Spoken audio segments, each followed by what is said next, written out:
अखिल भारतीय यादव महासभा के अधिवेशन में मंच पर उपस्थित हमारे यादव समाज के गौरव, हमारे यशस्वी राष्ट्रीय अध्यक्ष आदरणीय स्वप्निल कुमार घोष जी का मैं मध्य प्रदेश की धरती पर बहुत बहुत स्वागत करती हूँ, वंदन करती हूँ, अभिनंदन करती हूँ। तालियां बजाइए माननीय राष्ट्रीय अध्यक्ष जी आपके मध्य प्रदेश में पधारे हैं। मंच पर उपस्थित हमारे प्रदेश के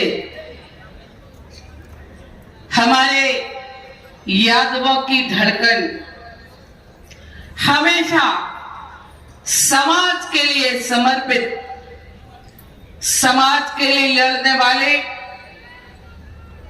आप सबको पता होगा कल हमारे माननीय प्रदेश अध्यक्ष जी आदरणीय जगदीश दादाजी का स्वास्थ्य खराब हो गया। माननीय राष्ट्रीय अध्यक्ष जी आदरणीय जगदीश दादाजी ने पूरे जिलों का दौरा किया। उनको चिंता थी, उनको टेंशन था, इसलिए स्वास्थ्य खराब हो गया। हम सब लोग चिंतित हो गए थे और दादाजी वहां हम लोगों को बिल्कुल अच्छा नहीं लग रहा था, क्योंकि जब हमारे प्रदेश के अध्यक्ष समाज की चिंता करने वाले गौरव हॉस्पिटल में एडमिट थे, लेकिन आप 3-4 घंटे में भगवान कृष्ण की कृपा से ठीक हो गए। हम लोग के बीच में आज भी इनको अगर युवा अध्यक्ष कहें तो अतिशयोक्ति नहीं होगी, इतने दौड़ रहे हैं ऐसे हमारे आदरणीय दादाजी। मंच पर उपस्थित हमारे देश से आए हुए समस्त प्रदेशों के हमारे पदाधिकारीगण और हमारे प्रदीप यदु जी, हमारी मातृशक्ति के रूप में राष्ट्रीय अध्यक्ष कार्यकारिणी आदरणीय पुष्पा साध्वी जी, हमारी मंजू यदु जी, हमारे आदरणीय सत्यप्रकाश जी भाई साहब, जो हमारे अखिल भारतीय यादव महासभा के महासचिव है, जो इतना काम करते हैं पूरे देश में। तालियां बजाइए माननीय हमारे जो समाज में सेवा करता है उसको कुछ मिलता नहीं है, सिर्फ समाज के उत्थान के लिए, समाज के विकास के लिए काम करता है। जगदीश दादा जी का भी परिवार है और जब आदमी 24 घंटा समाज क्षेत्र में काम करता है तो निश्चित ही उनका परिवार भी नाखुश होता है। लेकिन इस बात की परवाह किए बिना आदरणीय जगदीश दादाजी जिस तरह से पूरे मध्य प्रदेश में अलग जगाने का काम करते हैं, समाज को आगे लाने का काम करते हैं, समाज के खिलाफ जहां भी अत्याचार अन्याय हो वहां लड़ने का काम करते हैं, तो निश्चित ही आदरणीय राष्ट्रीय अध्यक्ष जी हमारे मध्य प्रदेश में ऐसा अध्यक्ष ना हुआ है ना होगा। मैं इस मंच के माध्यम से कहना दे देते तो भगवान कृष्ण को द्रौपदी की लाज बचाने नहीं आना पड़ता। मैं इसलिए कहना चाहती हूँ कि आप लोग भीत में पिता मत बनिए, पड़ोस का साथ दीजिए, समाज का साथ दीजिए, छोटी छोटे जगह के लिए नहीं लड़िए, जुआ नहीं खेलिए, बहनों को आगे निकालिए। मैं तो समाज के लिए समर्पित हूँ। मैं कहती हूँ, सबसे कहती हूँ, हाँ मैं यादववादी हूँ, मैं राजनीति करती हूँ, सामाजिक क्षेत्र में काम करती हूँ। आदरणीय अध्यक्ष जी, जिस क्षेत्र से मैं चुनाव जीत के आती हूँ वहाँ 17-18 यादव मात्र है, और जिस क्षेत्र से मैं पिछली बार चुनाव हार के आई थी वहाँ 40,000 यादव है। तो मैं ये कहना चाहती हूँ आप लोगों से कि समाज की मैं शहीद रेजिमेंट की मांग के बारे में थोड़ा सा रखूंगा कि क्यों है हमारी मांग। आजादी से पहले और आजादी के बाद हिंदुस्तान का चाहे वो स्वतंत्रता संग्राम हो या आजादी के बाद देश के सुरक्षा, जहां पहला स्वतंत्रता संग्राम 1857 में वहां के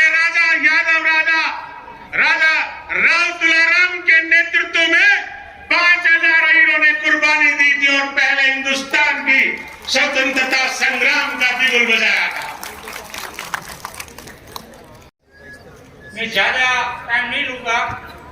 हमारे माननीय अध्यक्ष श्री और मंच के सभी अतिथिगण और आगेवानगण है, और पूरे दुनिया में एक भी कंट्री बाकी नहीं है जहां उसका जो क्लिप नहीं दिखाया होगा।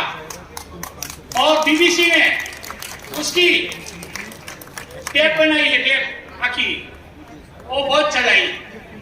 तो आगे जो कार्यक्रम होगा, अगला कार्यक्रम हम वहीं 70 वर्षों में हम एक भी राजदूत नहीं पैदा कर पाए।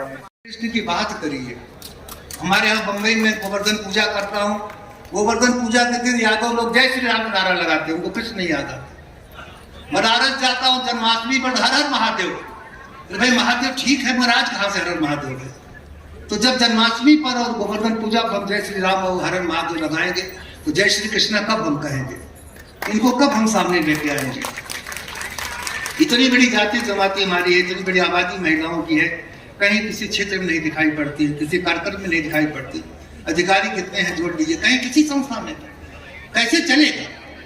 आधी ताकत तो घर में बैठा करके आप अगला संसार कर लेंगे, अगली पीढ़ी को अपना कर सकते हैं। युवकों की कोई बात नहीं। हम लोग बैठे 70-70 साल के हैं, वही विचार दे रहे हैं जो आजादी के पहले का था।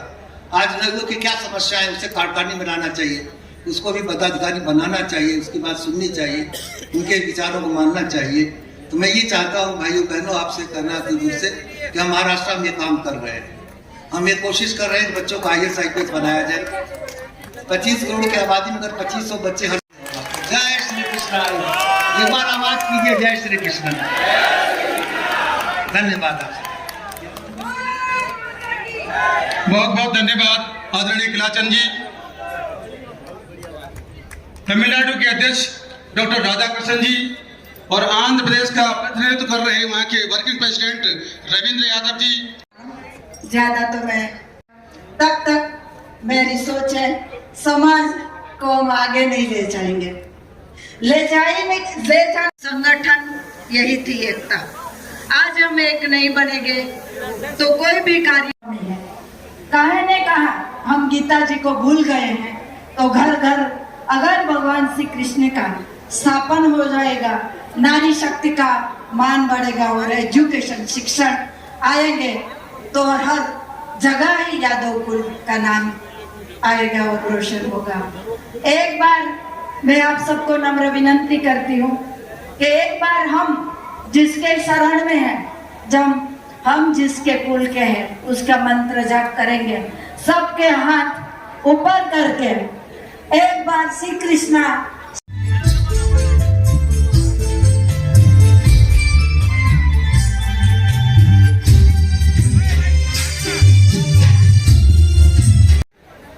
भाई स्वप्न कुमार जी घोष शताब्दी वर्ष। रिजर्वेशन हमारा जो 27% मिला है वो ढंग से नहीं मिल रहा। क्रीमी लेयर लगा रखी है, उसको भी हटाना पड़ेगा। और सही बात यह कि जब आपकी संख्या का ही पता नहीं तो क्या पता कि आपको सही मिल रहा है या नहीं मिल रहा। इसलिए जातिगत जनगणना भी अब एक बहुत बड़ा सवाल है। तो आने वाले चुनावों में हमें उन्हीं प्रतिनिधियों को दांव पे लगाना चाहिए जो इन सब मतों के ऊपर हमारे साथ में काम करते।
President Satyaprakash ji, and all other office bearers of All India Yadav Mahasabha, other dignitaries on and off the dais, my dear community members. I take this opportunity to congratulate the state of Madhya Pradesh All India Yadav Mahasabha for conducting such a grand event, for the historic event of stepping forward to the new era after completing the golden jubilee of All India Yadav Mahasabha. In Kerala, comparing to other states of India, as you all know, we are a very small state, and the Yadava communities are mainly located in Kannur and Kasaragod district. In the year 2011, किया है उनके लिए हमको बहुत धन्यवाद देना चाहते हैं। I would like to thank शाम नहीं होने देंगे और वीर शहीदों की धरती बदनाम नहीं होने देंगे। जब तक भी गर्म लहू की एक बूंद भी बाकी है, भारत माँ के आंचल को नीलाम नहीं होने देंगे।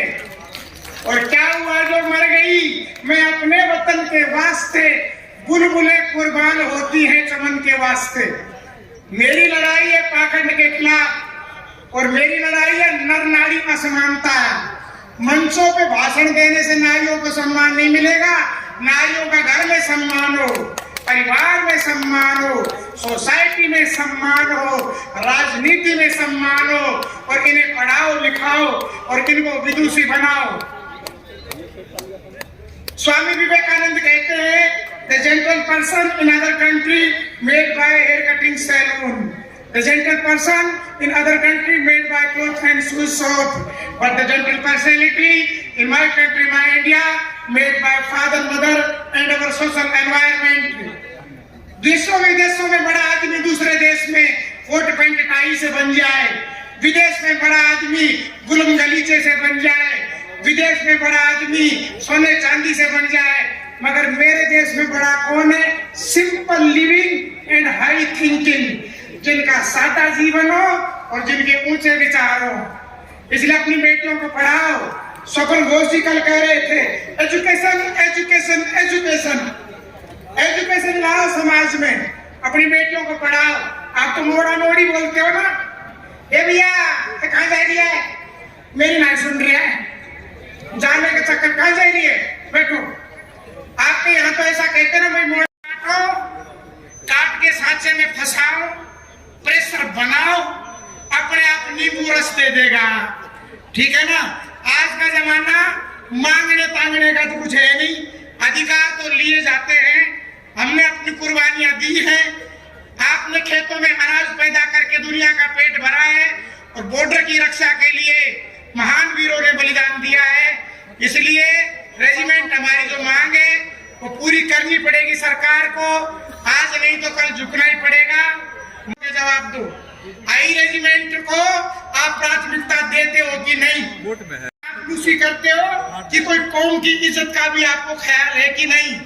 अगर अपने मैनिफेस्टो में पार्टियां आई रेजिमेंट की मांग को शामिल नहीं करेंगी, धरने को खत्म नहीं करेंगे, आंदोलन चलता रहेगा, दिल्ली में चिमटा गाड़ूंगी, हजारों महिलाओं को लेकर के आऊंगी और सरकार को माननी पड़ेगी बात। हमारी मातृशक्ति और युवा सब आप मेरा साथ दे रहे थे, आने वाले समय में भी आप देते रहेंगे।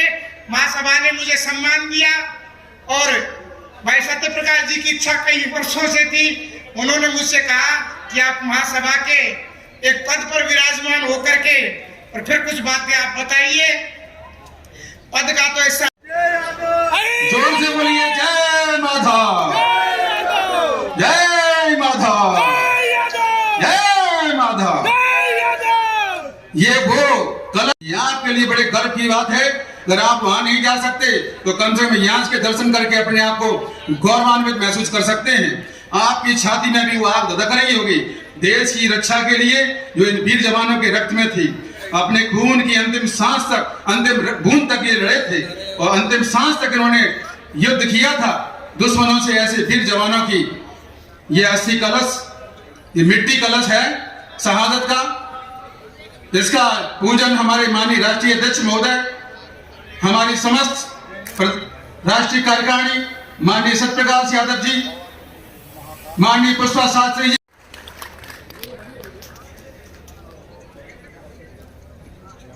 का स्वागत करें। शताब्दी समारोह समिति के अरे जाओ